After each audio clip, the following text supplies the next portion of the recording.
Alléluia. Je voudrais savoir quelque chose. Quand tu as commencé ton ministère pour lequel le Seigneur t'a envoyé, là tu peux trouver d'autres envoyés du Seigneur qui enseignent et qui marchent selon sa parole. Comme j'ai répondu la dernière fois, il n'y a pas eu d'époque où personne ne marche après la parole de Dieu. Avant qu'il ne soit sur la terre, il y a des gens qui marchent dans la même parole. Mais chacun a son rôle. D'accord? Mon rôle ne peut pas être unique sur la terre. Ce rôle est attaché à un autre rôle et d'autres rôles, et tout ça dans la cohésion, ça travaille pour le Christ. D'accord, frère? Aussi, quelles sont les relations dans le Seigneur que vous entendez? Les relations n'ont pas besoin, je comprends ce que je veux dire. Les relations n'ont pas besoin d'être physiques. Ça n'a pas besoin d'être physique. Si tu entends un frère de prêcher selon que Dieu lui a donné, alors tu dis comme Pierre, c'est la même chose que le tel frère aussi dit selon la sagesse que Dieu lui a donné. D'accord? Tu fais ce que tu es en train de faire. Parce que l'une des erreurs que les gens font aujourd'hui, c'est que tel prêche comme ça, pourquoi vous ne vous réunissez pas? L'union de l'esprit n'est pas l'unité des lieux. C'est pas qu'on se réunit dans le même lieu, c'est pas ça. Si on se réunit dans le même lieu, Dieu va toujours frapper. D'accord? Dieu veut que, regardez, quand vous prenez du sel, vous versez dans la marmite de la sauce. Quand vous versez le sel sur place, vous laissez comme ça sans secouer. Le sel ne sera pas salé. Soit vous avez deux conditions pour que la sauce soit bonne. Soit vous versez le sel en secouant. Et dans ce cas, c'est exactement ce que Dieu a fait en versant les chrétiens partout sur la terre pour qu'ils soient le sel de la terre. Il n'a pas dit le sel dans une ville. Il a dit le sel de la terre. Donc on est dispersé. Soit vous vous regroupez en un endroit comme un seul comme ça. Alors il prend le bâton pour tourner dans la main. Donc vous touchez tous les lieux. D'accord, frère? Cette question, parce que dans Galates chapitre 1, chapitre 2. Non, là-bas c'était différent. Parce qu'il y avait une autre doctrine qui avait été prêchée. On voyait comment un juif est en train d'aller chez les nations. La seule confusion qui était là, c'est que comment les nations ont part à ces choses-ci. Il a reçu la révélation. Il n'est pas allé là-bas pour leur dire que nous prêchons la même chose. C'est pas pour ça. C'est pour expliquer que le fait que le mystère pour le fait que le Christ devait venir, par la suite, ça devait être aux nations. D'accord? Par exemple, si vous discutez avec les musulmans, l'une des pierres d'achoppement des musulmans, c'est celle-ci. Quand vous allez lire dans Matthieu chapitre 10, quand Jésus envoie ses disciples, il va dire que n'allez pas vers les nations, mais allez vers les brebis égarées des enfants d'Israël. Est-ce que vous comprenez? Ils ne comprennent pas que la mission du Seigneur Jésus a deux volets. Premier volet, que la loi sorte d'abord de Jérusalem. Par la suite, ça doit s'étendre aux nations. C'est pour ça qu'ils ont cette confusion.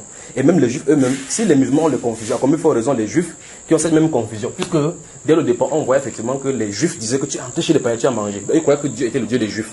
Oui, c'était vrai jusqu'à une certaine époque. Parce que l'époque, Dieu, dans son plan, il avait dit dans Isaïe 42 que Jésus serait la lumière des nations. Il n'a pas dit la lumière d'Israël, il a dit la lumière des nations, des au pluriel. Donc il fallait d'abord que le témoignage s'établisse à Jérusalem. Donc dans ces Galates chapitre 1 et chapitre 2, il est question que Pierre vienne leur expliquer le pourquoi, le mystère de cette révélation que Dieu lui a donné. Alors quand ils vont comprendre effectivement que celui qui a fait de l'apôtre de Pierre, l'apôtre des Juifs, l'a fait l'apôtre des païens. Ils vont se saluer, dire que frère, continue dans ton champ de mission. Il va partir, d'accord frère? Et la Bible va même plus loin, il ne va plus en discuter. Quand il n'est pas monté par la chair, c'est par la révélation. Le Seigneur Jésus qui savait très bien que s'il part prêcher comme ça et que c'est un juif et que notre juif est en train de prêcher, de l'autre côté qu'il y a des juifs qui enseignent les fausses choses en disant que le Dieu des juifs est chez le païen, ça devait faire confusion. C'est pour ça que Dieu les a amenés ensemble. Et lorsque c'est par révélation, le Saint-Esprit fait qu'ils se comprennent. Si on veut faire par la chair, ça ne marchera jamais. C'est-à-dire que frère, retournons à l'état Hilton, on partage la parole, ça ne marchera pas. Il dit c'est par révélation, juste que lui a demandé de monter à Jérusalem pour faire la connaissance de ses fans de Jacques et autres là. D'accord frère? Et alors là, il a arrangé la chose. La preuve en est que plus tard, à chapitre 15, chapitre 18, ils vont aller dormir chez Pierre. Il va faire 15 jours chez Jacques, n'est-ce pas? Il va passer presque 2 semaines chez Jacques, où ils vont s'entretenir ensemble. Après, il va quitter, il va continuer son chemin. Que le Seigneur vous bénisse. Oui, autre question? Je concerne la mission pour laquelle le Seigneur t'a envoyé. Oui. Tu as décidé derrière moi aujourd'hui. Oui, bien sûr. Donc à 20h, il va vous quitter parce qu'il faut qu'il soit à la radio. Ok.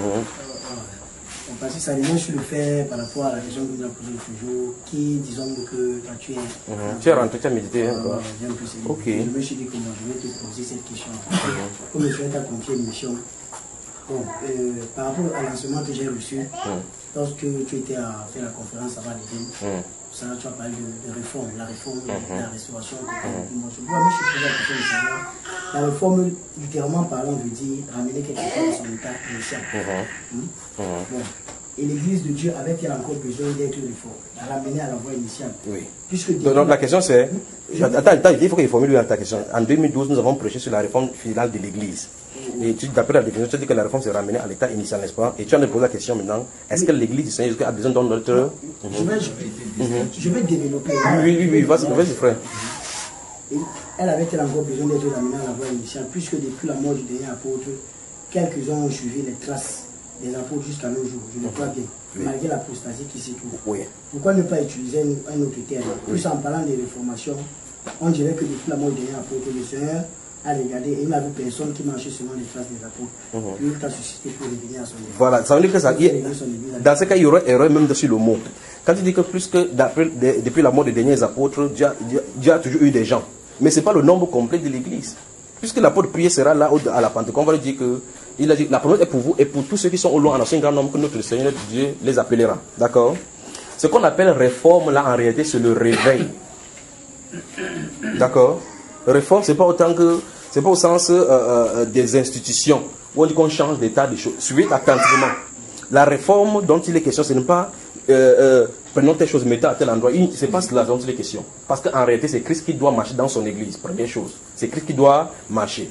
Qu'est-ce qui se passe? Je vous ai dit que si vous regardez la marche de l'église, enfin la marche d'Israël, vous pouvez comprendre la même marche dans l'église. Chaque fois, Dieu va faire sortir les Juifs, leur donner de ses grâces saintes. Ces grâces saintes, comme il a promis à David, après, quand il va cesser, ils vont entrer dans l'apostasie. Et chaque fois, il va toujours susciter les gens pour faire venir à cette voie-là. Le fait qu'il suscite les gens, il dit qu'Israël retourne à sa voie. Ça ne veut pas dire qu'Israël n'a pas été Israël. Même s'il y a 2 personnes en Israël, ils sont toujours Israéliens. D'accord? Même ceux qui sont allés se prosterner devant Balaam, devant Moloch, devant les divinités étrangères, dès l'essence, ils sont Israéliens. Mais c'est ce qu'ils sont en train de faire qui n'est pas bien. Mais c'est essayé. Vous comprenez? Il dit ceci. Si on prend le peuple juif c'est la nation que Dieu s'est choisie, qui porte son nom, n'est-ce pas? S'ils vont servir d'autres divinités, c'est ce qu'ils sont en train de faire que Dieu n'aime pas. Ils sont juifs. Par essence, donc, ils sont dans l'alliance avec le Seigneur. De la même façon, il y a des gens au courant des siècles de l'Église, comme on a vu, comme j'ai développé dans l'histoire de l'Église, qui sont tombés dans l'apostasie. Pas qu'ils sont des apostats, non. Pas qu'ils sont des satans, ils sont des dieux, mais on les a séduits. Ils sont entrés dans notre divinité. Il faut donc qu'il y ait le réveil pour les faire revenir à l'ordre. D'accord? C'est de ça dont il est question par rapport à la réforme. C'est pour cela donc vous allez entendre un pasteur qui permettait que sa femme enceinte dit ah, qu'est-ce que l'Écriture dit? Mais est-ce que quand il va faire comme ça là, est-ce qu'on va aller écrire une nouvelle Bible? Il va seulement comprendre ce qu'un Corinthien disait véritablement bien. C'est ça, frère. Mais peut-être il faut que quelqu'un sonne la cellule de l'âme quand il prêche ces choses-là que les gens comprennent. Tu comprends, frère? Quand l'apôtre Pierre, dans cet Actes chapitre 10, là, est allé chez Corneille, après on lui a dit, tu es entré chez les Juifs, tu as mangé, chez les païens, tu as mangé. Quand il a commencé à s'expliquer, ça n'a pas été difficile aux Juifs qui étaient là. Ils ont dit que, donc Dieu qui leur a ouvert l'esprit pour qu'ils comprennent, c'est Dieu. Donc Dieu leur a ouvert Dieu leur a ouvert aussi la porte pour qu'ils aient la vie. Puisqu'ils ont le même don qu'à nous. D'accord? Donc dans l'église du Seigneur, souviens-toi, à chacune époque, il n'y a pas eu des époques sur la terre où il n'y a pas eu de l'église sur la terre. Même s'ils sont 2, même s'ils sont 3, Dieu va utiliser chaque fois pour mettre l'étincelle. C'est un peu comme la course des Jeux olympiques, vous voyez la flamme qu'on allume, première flamme là. On court ça va dans un pays, on met sur la bougie de quelqu'un, l'autre continue. La même flamme de la Pentecôte que Christ a fait prêcher par l'apôtre Pierre, c'est la même flamme que nous prêchons aujourd'hui. Quelqu'un a prêché, l'autre a reçu. Après quand il mourait, l'autre l'a prêché, l'autre a encore reçu, l'autre a prêché. Il n'y a pas quelqu'un qui est mort, et puis Dieu a fait créer une autre personne, ça qui devient chrétien, commence à prêcher. Non. La première prédication que l'apôtre Pierre a prêché, une personne a entendu, il a transmis à une autre personne, une personne a entendu, jusqu'à aujourd'hui. D'accord, frère? Il n'y a pas eu d'interruption sur la terre. Il y a seulement eu réduction et baisse de la chose de Dieu. Maintenant, puisque nous parlons des réformes, voyons un point ce soir. Ouvrons donc les Bibles. Il y a encore une dernière question. Comment? Est-ce que vous posez n'importe quelle question? C'est pour ça qu'il dit poser les questions. Est-ce que j'ai orienté sa question? Sortez les Bibles. Oui, vas-y. Tu venais de dire tout à l'heure que c'est la même lumière. Oui. Depuis la Pentecôte qui continue. Oui. Mais quand jette un regard profond dans le monde du Dieu, on se rend compte que ce n'est pas ça. Que ce n'est pas ça la même lumière. Pas ça la même lumière. C'est quoi la lumière? Parce qu'il y a tous les tendances dehors. Ce n'est pas quelque chose qui est pour notre époque. Si tu avais été là, il a expliqué que dans la parole de Dieu même, n'est-ce pas? Quand tu lis la parole du Seigneur, tu vas remarquer que l'apôtre Paul, lorsqu'il prêchait sur la résurrection qui vient dans 1 Corinthiens 15, il va dire, je vous dis un mystère, nous ne mourrons pas tous. Il y avait des gens en son époque qui prêchaient déjà que la résurrection avait eu lieu, n'est-ce pas? Donc ça veut dire qu'il y a 2 confrontations, 2 paroles qui sont sorties, les 2 semences sont sorties dès le départ. Ce sont les 2 semences qui vont croître ensemble jusqu'à là. Quand ils sont en train de dire la lumière, je ne parle pas, ce que tu veux toucher là, c'est ça qui va toucher ce soir-ci. Je parle de la première prédication qui a été prêchée. Il n'y a pas une autre prédication. Chaque fois, l'église, pour qu'elle soit avec Jésus, va prêcher la même parole que les pierres ont prêché Paul. Maintenant, c'est la vie de cette parole-là qui n'accompagne pas jusqu'aujourd'hui. C'est ça dont tu veux parler. Bon, même parler de l'intensité de la lumière. Non, c'est pas ça. Il veut parler de la vie de cette parole-là, de la manifestation de cette parole. Je vais pas. Bon, pourquoi il y a confusion religieuse? Pourquoi il y a confusion? Parce qu'en réalité, il y a confusion religieuse. Non, c'est pas comment il dit, c'est pour ça que j'en ai dit que. Hein. Oui. Regarde bien, je vais expliquer. Lorsque tu sèmes un grain, un noyau d'avocat, lorsque ça pousse, on voit toujours un avocatier, un avocatier. Lorsque ça produit des fruits, on voit plusieurs avocats. La sémence de l'apôtre qui a été sémée au temps des apôtres. Par exemple, dans le livre d'Apocalypse chapitre 2, chapitre 3, vous allez voir comment le Seigneur va dire à l'église d'Éphèse que ce que j'ai contre toi, c'est que tu as des gens qui sont attachés à la doctrine de Balaam. Celui qui est attaché, ouais, les doctrines étaient dans initiées. Mais là, c'est développé seulement. Les doctrines de Nicolaï. Là, c'était seulement un minime. Maintenant, c'est multiplié. C'est normal que ça soit multiplié. Le Seigneur Jésus avait dit donc que l'apostasie va se multiplier.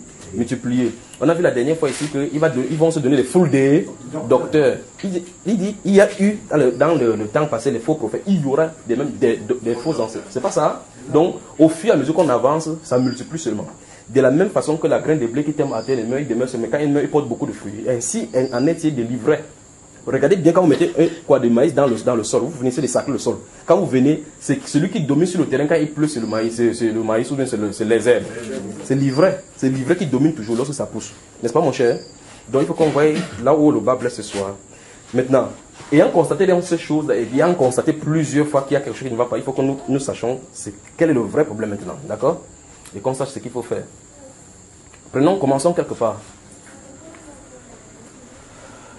Commençons dans Jean au chapitre 16. Regardons ça et puis vérifions. Donc, même si on ne finit pas aujourd'hui, on va continuer dans une autre séance. Jean au chapitre 16. Jean au chapitre 16. Vous êtes tout le monde là. Ok. J'étais en train de regarder dans une vision avant qu'on avance. Comme vous allez chercher Jean, j'ai regardé une troupe. Regardez, suivez attentivement et puis je vais vous laisser l'interprétation.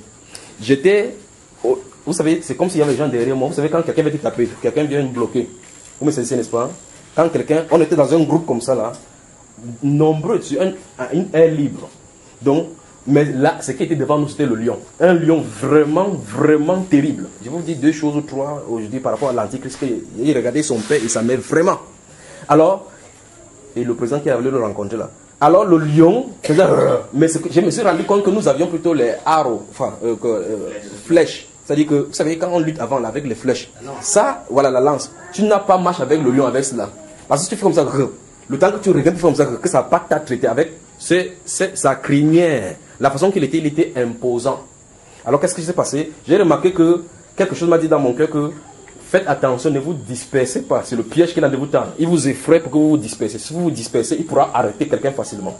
Donc le secret, c'est de rester groupé. Alors quand je suis resté groupé, alors une machette est sortie entre les mains, bien tranchée. J'ai dit que je vais lui montrer de quoi il est question. Si tant sa patte là, donc il se fait un peu comme, même s'il va me toucher, je vais trancher sa patte là. Quand j'ai traité comme ça là, donc j'étais en train de regarder, j'ai seulement dit que faites attention de bouger. Donc je donnais ce commandement-ci. Faites attention de bouger pas de là. Même s'il fait n'importe quoi, restez groupé. Restez groupé. J'étais devant comme ça en capitaine. Ça c'est l'autre, le premier. Donc je vous laisse le soin d'interpréter. Alors l'autre c'était concerné l'antichrist. Et puis il y a un président qui, non il est 20, continuons ici, il va revenir là-dessus. Jean chapitre 16, verset 23. On va y revenir. Jean chapitre 16, verset 23. Qu'est-ce que ça dit, mon frère? En ce jour-là, vous ne m'interrogerez plus sur rien. Oui. En vérité, je vous le dis, oui. Ce que vous demanderez au Père, il vous le donnera en mon nom. Oui. Jusqu'à présent, vous n'avez rien demandé en mon nom. Oui. Demandez et vous recevrez, afin que votre joie soit parfaite. Maintenant, je veux qu'on soit clair. Je veux qu'on soit clair. Il y a des moments où il faut faire ce qu'on appelle, vous savez, chaque entreprise fait à la fin de l'année le bilan pour voir s'il y a eu gain, ou il y a eu progrès, ou il y a eu régression, n'est-ce pas? Normalement, ce style de façon de faire là devrait être au milieu chrétien. C'est pour ça que la Bible nous déclare que chacun s'examine, n'est-ce pas, frère? Là est la question qu'il a posée, qui va suite à la question de ce frère, si par rapport au réveil, montre qu'il y a quelque chose qui ne va pas. 1.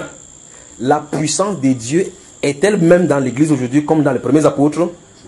La question est claire, n'est-ce pas? La réponse est quoi? Non. La chose c'est ceci.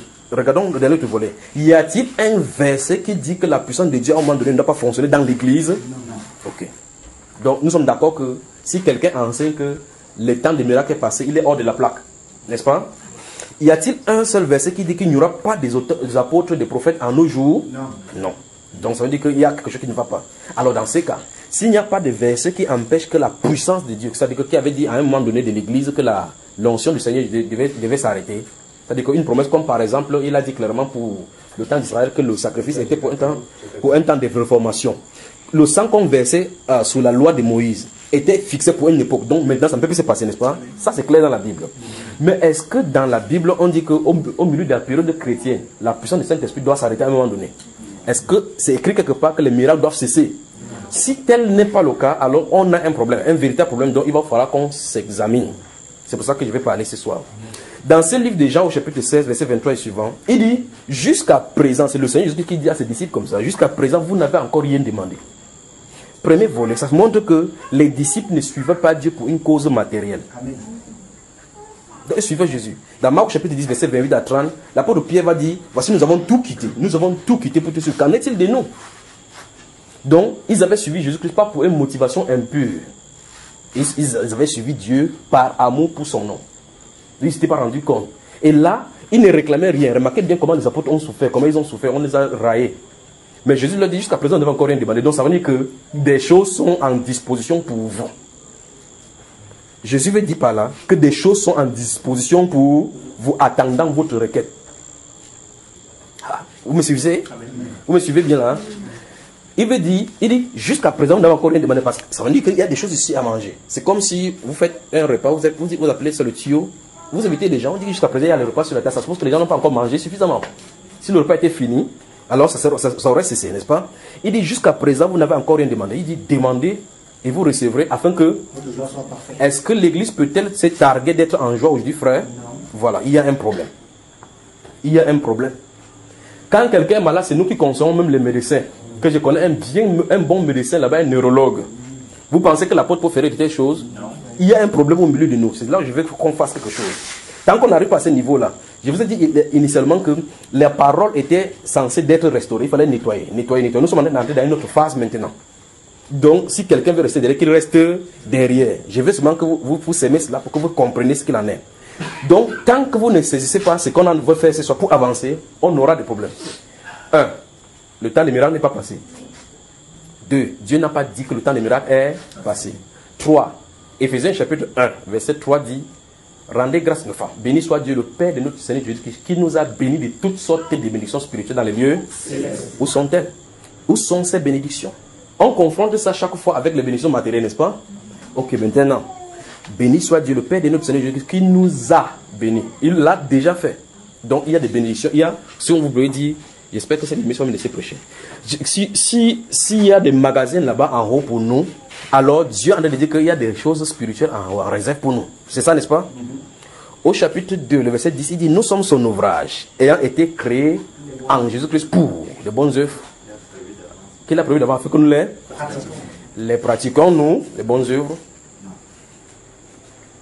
Dans ce même livre de Jean, au chapitre 14, verset 12, il dit que, en vérité, je vous le dis, celui qui croit en moi fera les œuvres que j'ai faites, il en fera encore davantage. N'est-ce pas? Les faisons-nous? Non. Dans Marc chapitre 16, verset 15 et suivant, il a dit, voici les miracles qui accompagneront ceux qui auront cru. En mon nom, ils chasseront les démons. Au pire des cas, on chasse les démons aujourd'hui. Parce que même les démons chassent les démons. N'est-ce pas? Pas vrai? Ils imposaient le même aux malades, mais là seront guéris. Maintenant, quand on impose le même aux malades, ils n'ont pas guéri, on dit que c'est toi, c'est ta foi. C'est que tu as manqué de foi. C'est pas ça? On a même troqué la foi maintenant avec de l'argent. C'est-à-dire que c'est parce que, par conséquent, quand quelqu'un vient, vous remarquez très bien que la guérison se passe après qu'on ait donné l'offrande. On fait tout et tout pour que ça soit comme ça, parce que tu es obligé de donner l'offrande. Parce que tu crois qu'en donnant ça, on va plus voir ta part. C'est la Bible, ça. Il y a un problème. Alors il faut qu'on regarde là où il y a le vrai problème. D'accord? Donc on va revenir sur la parole. Si le temps ne me permet pas de prêcher, on va revenir là-dessus. Je vais seulement que vous regardez qu'au milieu chrétien, il y a un problème. Par conséquent, on est aujourd'hui resté dans la lettre. On est aujourd'hui resté dans l'historicité des miracles d'antan. Vous savez, quand Gédéon, dans Jean chapitre 6, quand il battait l'air, quand l'ange de l'Éternel s'est tenu là-bas, il dit que vaillant guerrier, va avec cette force-là. Il dit que oui. Comme je dis qu'on est Israël, Où sont ces miracles? Où sont ces effets, cette puissance-là que nous avons en temps, dont dans leur génération, ils n'expérimentaient pas. Dans leur génération, ils n'expérimentaient pas. Gédéon était dépassé. On nous raconte seulement chaque jour le sabbat, chaque jour que Dieu a délivré, Moïse a levé le bâton. La messe est ouverte, pas vrai? À un moment donné, vous allez déposer la Bible devant vous. Vous allez admettre une chose. Soit cette Bible-là est fausse, soit il y a quelque chose qui ne va pas entre nous et la Bible. C'est les deux façons. Soit tu mets la Bible devant toi, soit elle est fausse, ou bien la Bible a quelque chose il y a quelque chose qui ne va pas avec nous et la Bible. Et c'est dans la deuxième condition que nous trouvons. Il y a quelque chose entre nous et la Bible. Donc Dieu s'attend à ce que nous fassions quelque chose pour que ça travaille pour nous.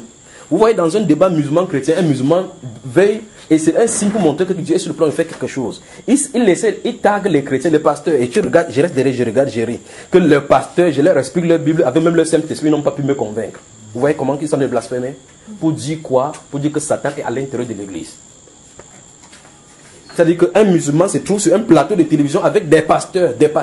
Le pasteur, pour citer un verset biblique, ne s'en rend pas compte. C'est pas facile de trouver. C'est le musulman qui dit que ça se trouve dans tel passage. Il dit merci beaucoup. Et il veut comme ça amener le musulman dans le salut. Et le musulman est là pour lui montrer que Jésus n'est pas fils de Dieu. Et la Bible déclare que Jésus est fils de Dieu. Et il est là pour prouver que la Bible n'est pas vraie. Alors si la Bible est vraie, la Bible dit Jésus est le même hier, aujourd'hui et pour toujours. Dans ces cas, pourquoi aujourd'hui qui n'est pas encore demain? Pourquoi il n'est pas aujourd'hui même? A-t-il changé? Non, nous avons un problème. Nous avons des sérieux problèmes. Nous avons des sérieux problèmes. Il faut que les choses changent. Je suis en train de glisser doucement pour que vous compreniez avant que je perce l'abcès. D'accord? Il y a quelque chose qui ne va pas. Il y a quelque chose qui ne va pas. Quand je lis dans la Bible, je vois l'apôtre Paul qui s'est tourné, il a dit qu'il vit qu'il est à la foi. Et qu'est-ce que ça indique pour moi aujourd'hui? Qu'est-ce que ça indique? Paul était-il spécial? Non. Avait-il fait quelque chose de spécial? Non, il y a quelque chose qui ne va pas. N'est-ce pas, frère? Ouais. La Bible déclare que l'apôtre Jean et Pierre allaient à 15 heures à l'heure de prière dans ce chapitre 3, se tournant devant cette monsieur-là, il demandait de l'argent. Il a dit, regarde-nous. Il a fixé le gars, il dit que je n'ai ni or ni argent, mais ce que j'ai, je te donne. Alors maintenant, tant qu'il n'y a pas ces miracles authentiques, les faux miracles vont continuer à se multiplier. Amen. Tant qu'il n'y a pas les miracles authentiques, les faux vont toujours continuer à se multiplier. Parce que les pasteurs aujourd'hui ont des bagues dans leur ventre, d'autres ont avec le serpent, ils prophétisent avec cela, d'autres ont des huiles, ils font des miracles avec cela. Mais tant qu'ils n'ont pas encore confronté le vrai, il y a un problème. Alors, faute du vrai, comment tu vas venir prouver donc aux gens que ceci fait le miracle? Il faut qu'on fasse donc ce qui est vrai. Il faut qu'on fasse ce qui est authentique. Une question. C'est ça. Donc, le vrai problème avec nous, premièrement, est-ce que notre cœur est tout entier à Dieu?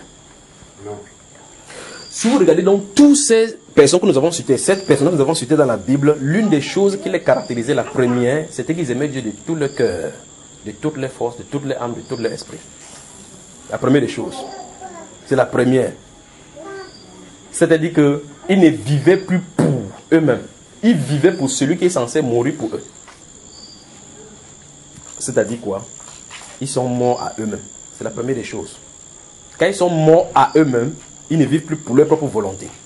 Ils vivent pour la volonté du Seigneur. Mais le vrai problème avec nous, c'est que nous les contemplons dans la parole aujourd'hui. Nous voulons faire comme eux dans le domaine de la puissance, sans faire comme eux dans le domaine pratique de la vie. Ça ne peut pas marcher. Vous me comprenez? Nous voulons faire comme eux. Je souhaiterais que la peau de pied, je marche comme ça, là, je vois les guerriers. Lève-toi et marche.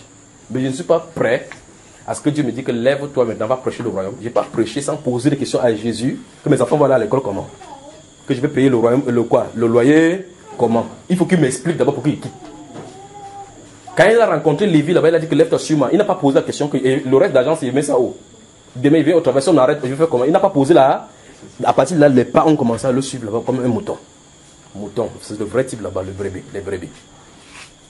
Quand il a trouvé Pierre en train de jeter les filets, la Bible déclare qu'il a tiré cette barque-là avec des poissons dedans. Lorsqu'il a amené les barques à côté, il a abandonné tout là-bas, et la barque, et le filet, et le poisson. Il a commencé à suivre Jésus. Il n'est pas rentré à la maison avec garder le poisson. Aujourd'hui, on dirait qu'il manque de sagesse. L'apôtre Paul dit dans 1 Corinthiens 2, chapitre 3, il dit que la parole de Dieu ne consiste pas en parole seulement. Le royaume de Dieu ne consiste pas en parole, mais en puissance. N'est-ce pas? Où est-elle, cette puissance? Donc, il faut donc qu'on fasse l'examen pour savoir que quelque chose ne va pas. Si on sait que quelque chose ne va pas, alors il y a une brèche dans la parole pour montrer comment faire que ça revienne. Donc, on va tourner autour de cela maintenant, désormais. On va tourner autour de cela. Parce que ça ne sert à rien, puisqu'il n'y aura pas de différence. C'est-à-dire que l'église de notre époque est plus formaliste que les églises formalistes. En quoi est-ce qu'on peut différencier des pentecôtistes, des baptistes ou bien des témoins de Jéhovah? En quoi? En quoi? il faut qu'il y ait une nette différence. Tu sais un Dieu puissant? Oui. Ok. Tu as le mot de tête, tu fuis, tu pars aussi à acheter le remède, comme les autres qui ont le mot de tête font la même chose. Il y a un problème. Il y a un problème. Tu dors, le chien te poursuit dans les rêves comme ça poursuit aussi un mondain. Et tu dis que c'est le Dieu vivant. Il y a un problème. Tu dors, on te poussait dans un truc parce que tu voulais aller à tomber, tu t'es levé, tu as refusé, la suite était sur toi. Le mondain fait la même chose, il y a un problème. Et si nous constatons qu'il y a un problème, toi et moi, nous sommes responsables. Nous tous, nous sommes responsables. Ce n'est pas une affaire d'une seule personne. Parce que l'Église n'est pas constituée d'un seul membre. C'est un ensemble de membres qui forment ce corps-là. Et chaque membre doit fonctionner dans l'optique de faire mouvoir ce corps. C'est-à-dire que la main doit faire son travail. Remarquez très bien, quand vous dormez très longtemps sur votre main sans que ça ne bouge, vous vous levez le matin, vous avez du mal à vous lever. Parce que la main a plus la position qu'elle ne doit pas prendre pour longtemps. Donc ça veut dire que nous devons chercher à résoudre ce problème, c'est d'accord? Dieu est au courant de ce que nous faisons. Dieu veut que nous faisons cela. C'est sa volonté parfaite que nous faisons cela. C'est sa volonté parfaite que nous allons dans cette direction. Sinon, on va continuer à faire les batailles des mots. Tu n'as pas raison, j'ai pas raison. Que le Saint-Esprit vienne au milieu, ça règle le problème. Il dit bien, si le Saint-Esprit entre au milieu, ça règle le problème. Vous pensez que la première conférence de l'église de Jérusalem, Actes chapitre 15, pouvait se résoudre si le Saint-Esprit n'avait pas été là? Qui pourrait dire aux pharisiens que vous avez tort? Que tu as pris ton autorité où? Il devait d'abord appeler l'apôtre Paul que toi-même tu as d'abord apostasé du côté des pharisiens. Tu étais chez nous, tu es quitté, pas vrai? Mais il a plu au Saint-Esprit et à nous. Le Saint-Esprit avait été d'accord. Quand le Saint-Esprit est d'accord, personne ne peut plus dire quoi que ce soit. Alors si le Saint-Esprit est au milieu, Jésus-Christ est né ici, il n'est pas ici là. Le Saint-Esprit dit que ainsi parle la parole. Il monte dans la parole claire, chacun ferme sa soupape. Il nous faut l'esprit. Il nous faut l'esprit. Donc si vous admettez donc qu'il y a un problème, il y a vraiment un problème. Vous ne pouvez pas faire autrement. Il y a un problème. Prenez seulement les passages de la Bible comme des promesses. Donc, je vais passer un exemple simple que je vais vous dire. Voici le signe véritablement qu'il y a un problème. 20 ans dans la chrétienté, 400 sujets de prière, aucun répondu. Je recommence pour vous, c'est ce que je viens de dire. C'est-à-dire que ma vie chrétienne, j'ai 20 ans dans la foi. Moi-même, pour moi-même, j'ai fait des sujets de prière. J'ai donné les requêtes de prière, les pétitions. Aucun n'a jamais été répondu. Quand c'est à 99,99% qui n'ont pas été répondu, 1% là, si on regarde ce 1%, par hasard, quelque chose est arrivé, on croit peut-être que c'est même Dieu. Alors que ce n'est pas Dieu. Donc 100% ne sont pas répondus. 100% n'est pas répondu. Et demain, tu vois quelqu'un, la personne dit que prie pour moi. Tu peux prier pour cette personne. Quand toi-même, ta propre part ne va pas, il faut s'arrêter. Quand c'est comme ça, ne prie plus. Quand c'est comme ça, ne prie plus. Jusqu'à ce que tu regardes où il y a problème. Je recommence ça. Quand c'est comme ça, ne prie pas. Parce qu'il y a un problème dès le départ. Un sujet, 2 sujets, 3 sujets, 100, 6, 600, 800. Et chaque fois, il y a des sujets de prière devant le Seigneur. Mais rien n'est répondu. Pourquoi? Et on continue toujours à donner des sujets de prière. Et des sujets de prière, même tu donnes, la semaine d'avant, tu as oublié même le sujet que tu as donné. On va toucher le pourquoi ça c'est comme ça. Pourquoi Dieu ne répond pas à ces sujets de prière. Donc on va toucher en amont et en avant ce qui se passe dans nos cœurs et dans nos vies. D'accord? Donc, il faut donc que le Saint-Esprit prenne le contrôle de l'Église. C'est le Saint-Esprit. Aucune œuvre humaine. Je vais vous dire, c'est pour cela donc qu'il y a eu donc le fait que la puissance du Saint-Esprit ne se met pas dans l'Église. C'est pour cela qu'il y a eu substitution avec toutes les œuvres humaines. Grande campagne d'évangélisation. Venez, tremblement de terre ici. Quand ça finit. Vous avez suivi ici à Douala, il y a eu des bruits partout dans la ville. Des affiches partout dans la radio comme marché pour venir inviter les gens qui vont venir donner l'argent. Pas vrai? Donnez-moi donc le compte rendu de cela. Quel est le compte rendu? Maintenant, voici donc quelqu'un qui va venir pour apprendre Dieu au Cameroun. Il est venu à Douala au stade, pas vrai? Maintenant, analysons et pour que vous voyez là où il y a le mal. Avec des publicités, ce sont les chrétiens qui sont allés assister, pas vrai? Ce sont les chrétiens qui sont allés, vous voyez, j'ai même en disant c'est sorti chrétien. Ce sont eux qui sont allés assister. Maintenant, prenez l'apôtre Paul et Silas dans ce livre des Actes des Apôtres, chapitre 18 et 16 à 19. Observez ce qu'il dit. Ces gens-ci, ces 2 personnes, qui ont bouleversé le monde entier, sont venus aussi dans cette ville-ci. Toute la ville a été en émoi à cause du fait que l'apôtre Paul avait mis le pied là-bas. Il savait très bien que la divinité déesse Diane devait être ébranlée. Alors maintenant, on est dans cette même ville-ci, on a au moins 400 apôtres. Chaque apôtre, la seule façon qu'il peut se vanter, c'est venir à la radio dire que j'ai fondé 400 églises, j'ai les églises à ministère. Pour ajouter l'eau à ses moulins, nous disons voilà. Pour ajouter de l'eau à ses moulins, j'ai senti ceci venir. Pour ajouter de l'eau à ses moulins, qu'est-ce qu'ils font? Ils disent qu'ils ajoutent international à leur nom de ministère. Il faut dire que c'est que maintenant le ministère continue maintenant de façon internationale. Je laisse m'en prêcher, je vous le dis, parce que les sens ici, j'appelle sur moi depuis, et sentez cette pression. D'accord, vous me permettez? Voilà. Donc, suivez seulement votre heure là. Donc, je suis en train de dire ici, j'espère que vous me saisissez bien ce soir, bien aimé. Le fait que le Saint-Esprit ne se meurt pas dans l'église, le fait que le Saint-Esprit ne se meurt pas dans l'église a fait le temps que les hommes ont trouvé des substituts pour pouvoir faire ces choses-là. Est-ce que vous comprenez? C'est pour ça que vous allez voir donc que c'est d'où est venu dans le programme, la programmation dans le culte. Il faut faire telle chose, après faire telle chose, pour tenir les gens en éveil afin que les gens ne dorment pas.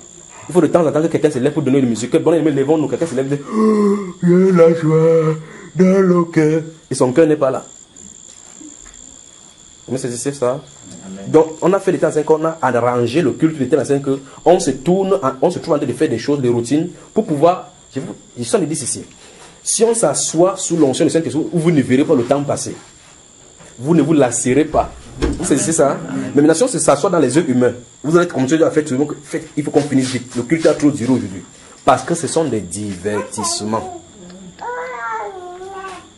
Parce que ce sont des divertissements. Donc on a tout un programme maintenant. On essaie d'endormir la tête des enfants dans l'école le dimanche. Pour les jeunes, on dit que c'est l'église des jeunes. Le pique-nique ces jours-ci. À un moment donné, les vacances maintenant pour la retraite. Ce n'est pas ce qu'il faut faire à l'église. Ce qu'il faut pour l'église. Ce qu'il fait pour l'église du Seigneur Jésus-Christ. C'est une nette réponse. Je vous le dis et je le dis. Je crois que dans l'un des enseignements qu'on avait fait, on avait fait 5 heures de temps à l'opon. Je vous avais dit que pour que le Seigneur Jésus-Christ vienne jusqu'à ce qu'il vienne trouver l'église, ça va tourner autour de la repentance et la sanctification. Il n'y a pas deux façons. Il n'y a pas deux façons.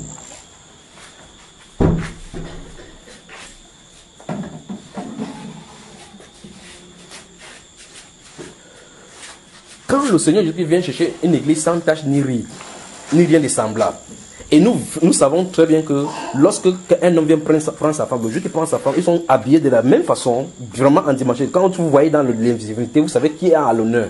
Et nous sommes comme ça. Quels vêtements avons-nous pour prétendre aller avec lui? Et ce qui est pire, c'est que nous prêchons aux autres choses et aux autres personnes qui sont dans les dimensions que sortons et marchons dans la sanctification. Pas vrai? Nous prêchons qu'il faut marcher dans la puissance du Saint-Esprit, n'est-ce pas? Où est cette puissance? Où est-elle? Regardez les promesses de la Bible. Regardez ce qu'on a vu là. Il dit dans Jean chapitre 5, 16, là, le verset 24, 23 et 24, il dit demandez afin que votre joie soit parfaite. Plus la puissance de Dieu va se manifester dans l'église, plus nous sommes en joie parce que nous verrons les paralytiques marcher, les lépreux être purifiés, les cancéreux être délivrés, les sidéens être guéris, les morts ressuscités. On saura que Jésus est vivant. Tu n'auras pas à ouvrir la bouche pour dire que Jésus est vivant. Ils témoigneront. Mais comment va-t-il faire cela? Comment le Seigneur va-t-il faire cela sans passer au travers des mains? N'est-ce pas l'église qui est censée salir le monde? Maintenant, c'est pour ça qu'on c'est à cause de cela, le fait qu'il y ait cette tension, on a troqué ces choses avec autre chose. La vie du ciel et de la terre est tronquée au niveau de confession. C'est que je suis la terre en haut. Et par conséquent, donc, la gloire de Dieu qui est la manifestation de la puissante visitation de Dieu dans l'église a été tronquée au bon habillement, à la fraîcheur physique dans l'église, à la gloire de nos édifices, à la somptuosité de nos palais, au tapis rouge au milieu de l'église. C'est ça qui a tronqué la gloire de Dieu. Alors vous allez entendre des prédicateurs vont dire qu'il faut construire un grand palais pour Dieu. Donc un vrai grand tombeau pour que les morts entrent là-bas vraiment bien. Et jusque là on ne voit pas de mal à cela. Et plus on fait comme ça, plus davantage on l'empêche d'entrer parce que plus on fait ça, plus la mondanité entre. Parce que l'église puis entrer, c'est par la porte étroite et resserrée. Étroite et resserrée. Parce que la vie de l'église ne plaît pas au monde. Mais quand quelqu'un qui est du monde, il vient trouver le même divertissement dans l'église. On danse les mêmes chansons avec maintenant les paroles chrétiennes. À l'intérieur, les paroles dites de Jésus, on met le nom de Jésus là-dedans. Et on croit que le Saint-Esprit va venir. Le même effet qu'il avait pour Michael Jackson a le même effet là-dedans. On dit que ça c'est l'onction. L'onction maintenant c'est seulement pour prophétiser. Vous voyez que les gens prêchent maintenant, on vient mettre l'argent au devant. Pour dire qu'ils payent leur route pour aller en enfer. Des prédicateurs prêchaient, les gens tombaient à les genoux, ils se repentaient. Aujourd'hui, on veut payer l'argent que tu as bien prêché. Il y a un problème. Mais c'est frère. La mondanité. Le cœur a été refroidi, endurci. Nos cœurs sont durs.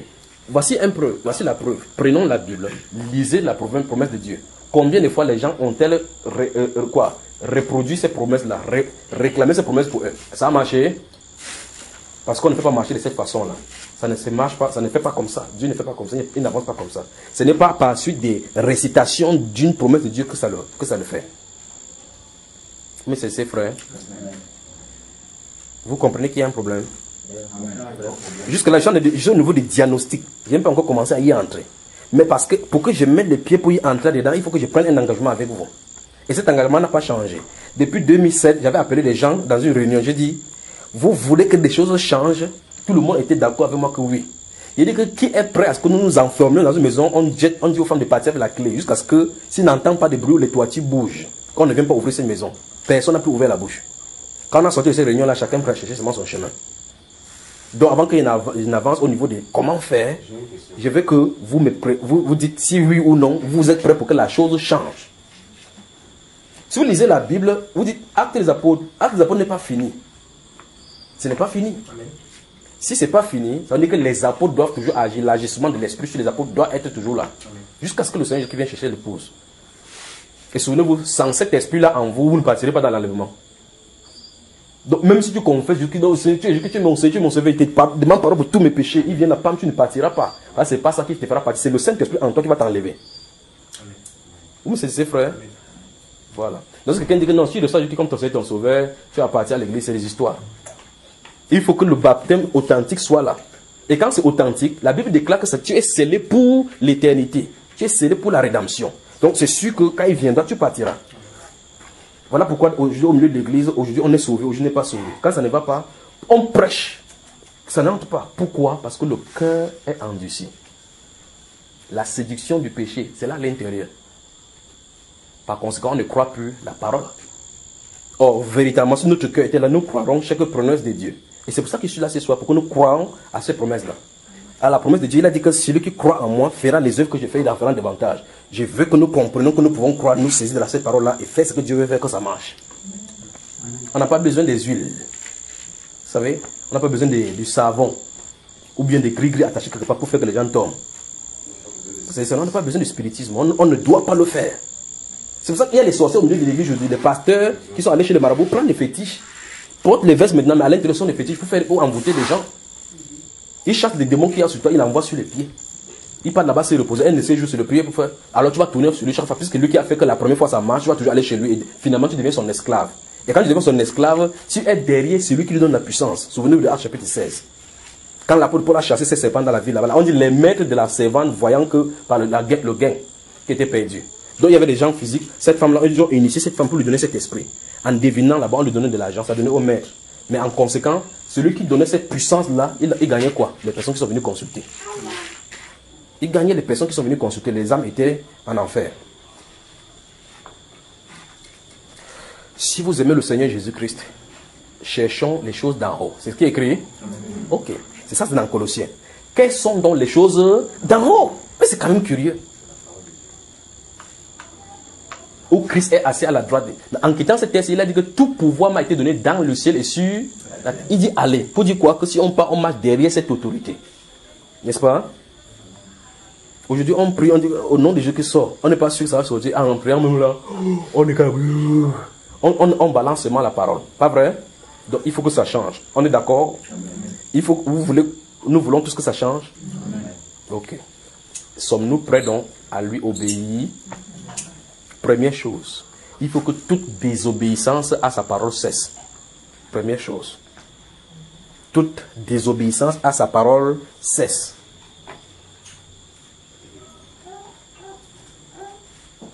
Il y a des choses en milieu chrétien que même si vous voudrez que ça se passe, ça ne se passera pas parce que ce n'est que le Saint-Esprit qui va mettre cela. On va vous forcer l'amour. Je peux avoir l'amour avec toi comme ça pour toi, pour faire l'entraide. Les mondains ont mieux que cela. Les musulmans manifestent mieux que cela. Mais voir Christ, que le Christ qui est en moi ressente le Christ qui est dans l'autre, que je l'aime comme Christ, c'est une autre paire de manches.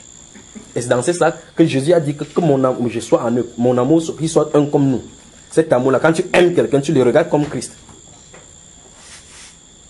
Là, on ne peut pas forcer, on ne peut pas fabriquer cela. Alors si ceci s'établit sur le cœur, tu ne peux pas murmurer contre ton frère. Vous me comprenez, frère? Tu ne peux pas murmurer, tu ne peux pas dire quelque chose de mauvais contre ton frère.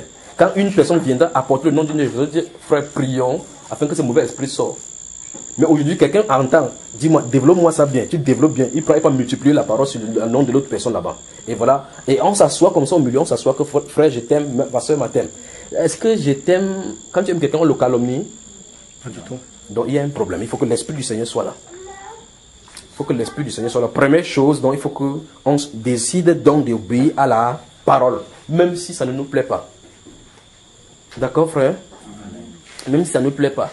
Ça, c'est la première des choses. Donc, je veux que ce soir, que nous inclinons nos cœurs vers le Seigneur en sachant que quelque chose ne va pas. Le fait de dire à Dieu que nous... Souvenez-vous de ce que le Seigneur a dit dans Luc 5, dans quoi? Dans Luc 6 et dans Matthieu chapitre 5. Heureux ceux qui sont pauvres en esprit, car le royaume de Dieu appartient à eux, n'est-ce pas?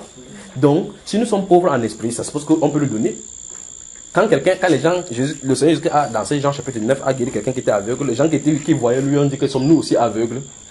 Il dit parce que vous voyez, parce que vous dites que vous voyez, c'est pour ça que votre péché subsiste. Donc s'il disait que Seigneur, même nous sommes aveugles, ouvre-nous. Il devait les délivrer et spirituellement, il devait comprendre qui est Jésus. C'est n'est-ce pas? Il regardait comme ça, il dit que sommes-nous aussi aveugles. Ils étaient pires que la personne dont les yeux physiques étaient fermés. Donc le fait que de dire que Seigneur, nous manquons des dons spirituels au milieu de nous, c'est mieux qu'une réalité. Tant que ce n'est pas comme ça, nous voici, si on vous demande chacun que tu es appelé à faire quoi, est-ce que quelqu'un va me dire? Vous ne pouvez pas faire fabriquer. Vous ne pouvez pas fabriquer. C'est-à-dire que quel est ton rôle dans le corps du Seigneur Jésus? Tu ne peux pas me dire tant que tu n'es pas dans le corps. Et être dans le corps, c'est être baptisé dans son esprit. Et si tu es baptisé dans son esprit, le Saint-Esprit t'affecte un rôle. Alors maintenant, si tu n'as pas de rôle, c'est parce que tu n'as pas été baptisé. Parce que tu es baptisé, tu sauras, pas vrai? Il y a un problème. Il y a un problème. Aujourd'hui, ce sont les prophéties maintenant des grands ministères. Je vois que Dieu va te donner un grand ministère. Tu auras 500 personnes qui vont venir en une seule soirée. Dieu m'a révélé que cette année, on va sauver 120 personnes. Opération 500 000 âmes pour Christ. Tu parles. C'est que j'ai d'opération ça. Opération Douala pour Jésus. Pendant qu'on défile comme ça, les fantômes sont au milieu. Pour faire quoi? Pour faire que c'est interdénominationnel. Interdénominationnel. Tu as vu un pharisien, un sadducéen s'assoit pour causer? Non, c'est des disputes. Interdénominationnel. On fait comment? Les tricots sont à Radio Bonne Nouvelle. C'est 1000 francs pour la participation pour soutenir l'œuvre. Quelle œuvre?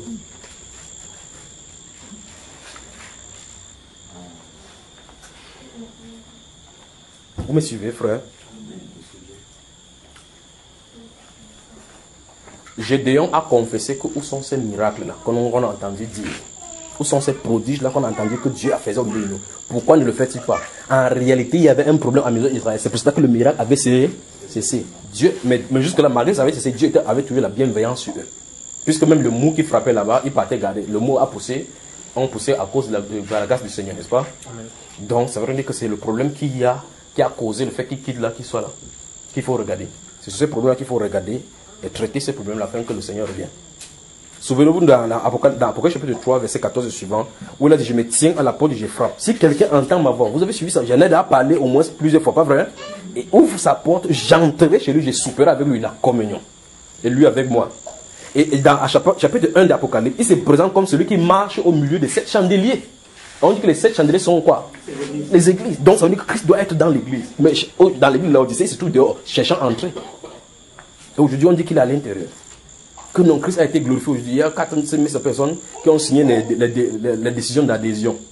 Les personnes sont dans l'église, sont pires encore qu'avant. Il y a un problème, n'est-ce pas? Il y a un problème. Il y a un problème. Donc dans la deuxième partie, nous allons développer avec des versets et puis nous allons nous atteler à faire ce que Dieu va demander qu'on fasse. Nous allons nous atteler à faire. Ça doit changer. Ça doit changer. Comment on peut dire, quand vous réunissez quelqu'un à un cantique, y a-t-il des révélations que les gens parlent? Il n'y a jamais de révélations et on ne se pose pas de questions. La parole est fausse. Les seuls rêves, c'est que aujourd'hui j'ai rêvé comment on partait m'enterrer. Qu'est-ce que ça veut dire, frère Junior? J'ai vu le cercueil, on voulait me jeter dans le cercueil. Ce n'est pas l'esprit de mort par hasard. les fuites en avant. Personne ne peut venir dire que c'est ainsi par le Seigneur. Il y a quelqu'un ici qui veut prendre une décision pour faire telle chose. Dieu interdit cela. La personne se lève pour dire, oh, moi, c'est moi qui voulais le faire. On se met à genoux, on glorifie le Seigneur. Ça doit se passer comme ça. Ça, c'est la vie de l'Église.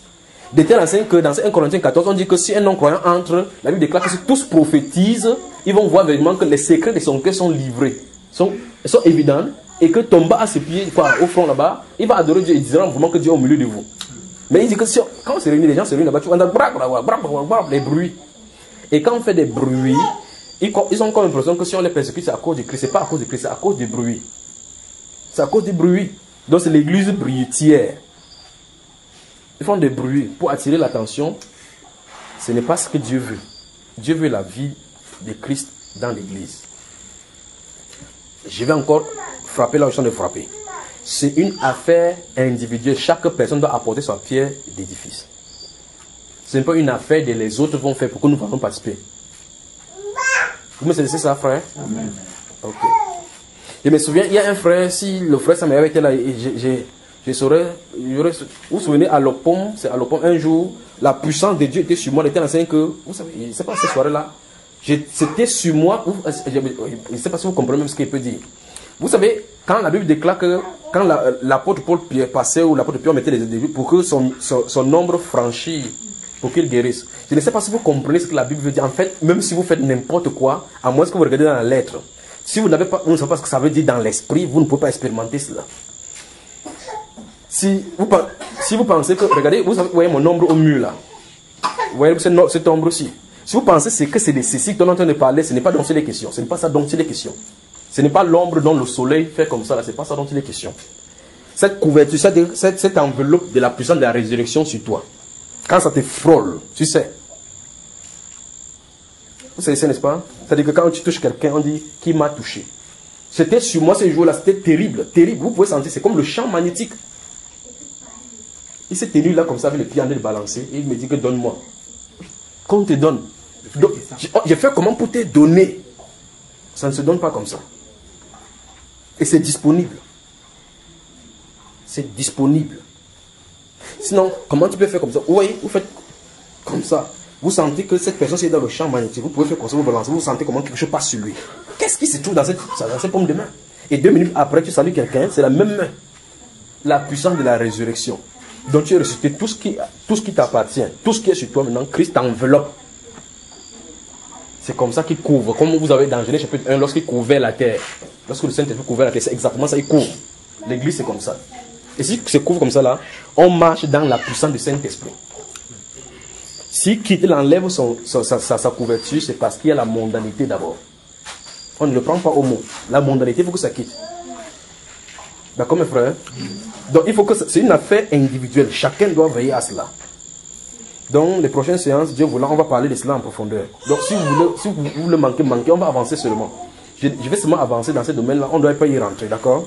Donc si quelqu'un vient aujourd'hui, il ne vient pas demain, et si quelqu'un se perd de fil, je ne reviendrai plus là-dessus, parce qu'il faut qu'on travaille. Il faut que les vies spirituelles, qu'on travaille. Imaginez-vous, nous sommes 100 ici, nous sommes dans 100 quartiers, et que pendant que tu as les prières dans ton domaine, les gens sont convertis, 100 personnes de ce côté, 100 personnes, en une seconde, 100 de part et d'autre. Regardez le bouleversement, ça va arriver dans la ville. On va dire qu'à Bepanda, quelque chose est arrivé là-bas, les gens sont tombés, en route, ils pleurent. On a dit aussi, regardez l'effet de ces choses-là qui tombaient dans les collèges ici. Vous savez, les trans qui tombent dans le collège. Si ça fait comme ça et que c'est la puissance du Seigneur, les gens vont venir se prosterner pour avoir l'onction. Préparons-nous, d'accord? Préparons-nous. L'obéissance à la parole.